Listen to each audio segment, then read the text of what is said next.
Well, here we go again with another of your backwards vids. If you put half as much work into thinking about your arguments as you do into the animation, you might actually pass kindergarten level sometime. Your confusion here is basic and is the sort of thing any first-year philosophy student, or heck, even a kindergartner, could figure out, to say nothing of an expert on ancient legal codes. I gave a more detailed answer to this sort of abject stupidity in this series I made, but let me sum it up for you at a level you might be able to understand. Basically, Dark, the moral code of the Bible is just like any other moral code in having a hierarchy of relevance. Some aspects reflect an absolute and objective moral background, but others reflect a potentially subjective application of some objective moral that lies behind the application.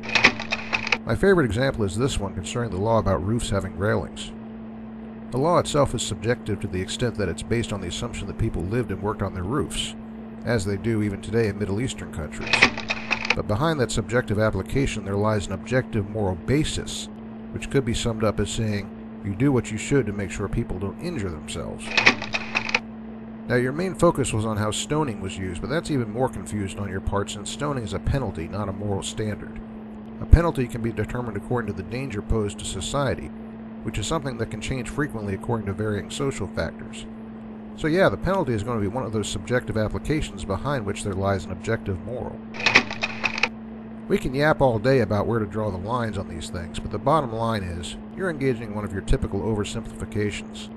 Not to mention the fact that you don't even get that the former covenant is for a theocratic government, while the newer one is essentially between God and a social in-group.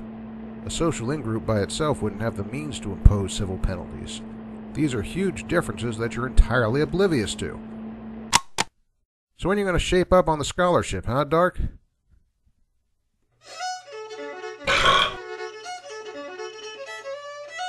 Ew, I don't know how he can do that without barbecue sauce.